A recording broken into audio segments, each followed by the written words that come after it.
পটল কিন্তু বর্ষাকালের একটা গুরুত্বপূর্ণ সবজি। পটল খেতে অনেকেই খুবই পছন্দ করে, আবার অনেকেই একেবারেই পছন্দ করে না। তবে আজকে আমি যে রেসিপিটা শেয়ার করব, এই রেসিপি অনুযায়ী কেউ যদি রেসিপিটা ট্রাই করে, তাহলে যার পটল পছন্দ না তারও পটল খুবই ভালো লাগবে আশা করছি। আর যাদের পটল এমনিতেই পছন্দ তাদের তো ভালো লাগবেই। এই রেসিপিটার নাম হচ্ছে সরিষা পটল। আমরা সরিষা দিয়ে ইলিশ মাছ খেয়েছি, সরিষা দিয়ে চিংড়ি মাছ খেয়েছি, তবে আজকে সরিষা দিয়ে পটল রান্না করব। এটা কিন্তু খুবই টেস্টি একটা রান্না। এখানে পটল কিন্তু কোনো রকম কাটা হবে না, একেবারে আস্তই রাখা হবে। আমি 4টা পটল নিয়েছি। পটল ভালো করে ধুয়ে নিয়ে পটলের ওপরের যে একটা চামড়া থাকে এটা আমি চাকুর পেছনের অংশ দিয়ে ছিলে নিলাম। পটল কিন্তু ছিলিনি, মানে ওপরের অংশটুকু একটু চেঁচে নিয়েছি। তারপরে এই পটলগুলো ভালো করে পানি দিয়ে ধোবো। আমি পটলের বোটাটা ফেলিনি, কেউ চাইলে পটলের বোটা ফেলতে পারে। পটলগুলো ভালো করে ধুয়ে নিয়ে এই পটলগুলো আমি কাঁটা চামচ দিয়ে একটু কেচিয়ে নেব। পটলগুলো দেখতে কিন্তু অনেক সুন্দর লাগছে। এখানে 4টার পরিবর্তে যদি বেশি করেন তাহলে মশলার পরিমাণও কিন্তু বেশি হবে। আমি 4টা রেশিও অনুযায়ী দেখাচ্ছি, কেউ যদি 4টার বেশি করেন সেই অনুযায়ী মশলার পরিমাণটাও একটু বাড়াবেন।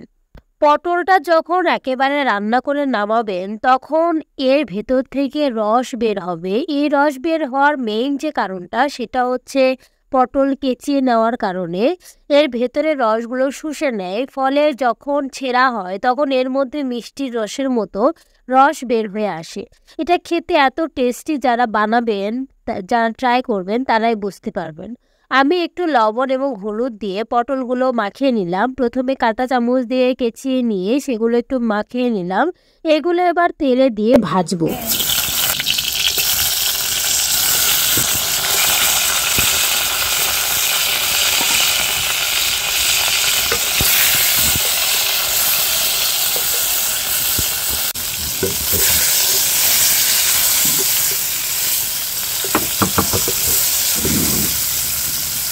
যেহেতু আস্ত পটল ভাজছি তাই এটা সময় নিয়ে ধীরে ধীরে ভাজতে হবে। এটা ভাজতে কিন্তু একটু সময় নেবে। যখন একেবারে ভাজা হয়ে যাবে তখন এগুলো তুলে নেব। ভাজাটা কেমন হবে সেটা ভিডিওতে দেখাই যাচ্ছে, অবশ্যই এরকমভাবে ভাজতে হবে। এরপর একটা পাতিল তুলে দিলাম। এই পাতিলের পানিটা আমি প্রথমে শুকিয়ে নেব। পানি শুকিয়ে যাওয়ার পর এর মধ্যে দিয়ে দিলাম একটু তেল। তেল দিয়ে দেওয়ার পর এর মধ্যে পেঁয়াজ দিয়ে দেব।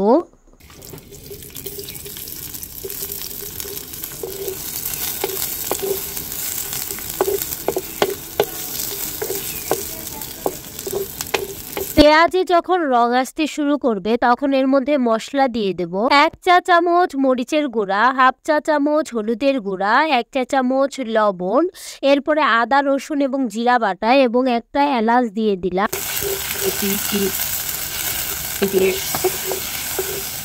লবণ ব্যবহারের ক্ষেত্রে অবশ্যই সতর্ক থাকবেন, কারণ পটল ভাজার সময় আপনি লবণ ব্যবহার করেছেন, আবার মশলা কষানোর সময় লবণ ব্যবহার করছেন। সবগুলো মশলা দিয়ে এর মধ্যে পানি দিয়ে আগে মশলাটা কষিয়ে নেব। তেলটা একটু ওপরে উঠে আসলে এর মধ্যে পটল দেব এবং হাফ কাপের মধ্যেও পানি দিয়েছি। পানিগুলোর সাথে ভালোভাবে পটলটা মিশিয়ে নিয়ে এই পটলটা আবার পটল কষাতে দিয়ে চলে আসলাম সরিষার কাছে। 1 টেবিল চামচ সরিষা বেটে নিয়ে বাটা সরিষা 1 টেবিল চামচ দিয়ে দিতে হবে। ভালো করে ধুয়ে নিয়ে সরিষা বেটে নিয়েছি। এদিকে মশলাটা পটল সহ অনেকটা কষিয়ে এসেছে। এই পর্যায়ে এসে আমি সরিষা এবং কাঁচামরিচ অ্যাড করব। আমি কিন্তু খুব অল্প পরিমাণে সরিষা দিয়েছি, 1 টেবিল চামচ বাটা দিয়েছি, মানে একটু পাতলা করে 1 টেবিল চামচ বাটাটা দিয়ে দেবেন। খুব বেশি সরিষা দিলে আবার সরিষা সরিষা হবে। এবং 4টা কাঁচামরিচ আমি দিয়ে দিলাম।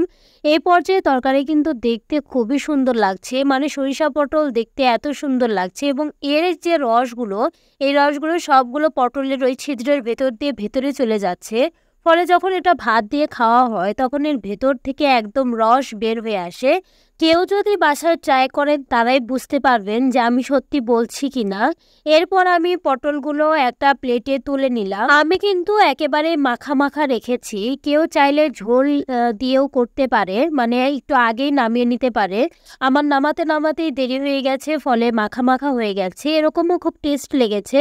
তবে যদি তরকারির মতো করতে চান তাহলে ঝোল রাখতে পারেন, সেটাও খুবই টেস্ট লাগবে। যাদের পটল ভালো লাগে না তাদেরও এই রেসিপি খুবই ভালো লাগবে। আপনারা যারা বাসায় ট্রাই করবেন তারা অবশ্যই কমেন্টে জানাবেন। ভিডিওটি দেখার জন্য ধন্যবাদ। ভিডিওটি যদি ভালো লেগে থাকে তাহলে অবশ্যই লাইক, কমেন্ট এবং সাবস্ক্রাইব করবেন। Thank you.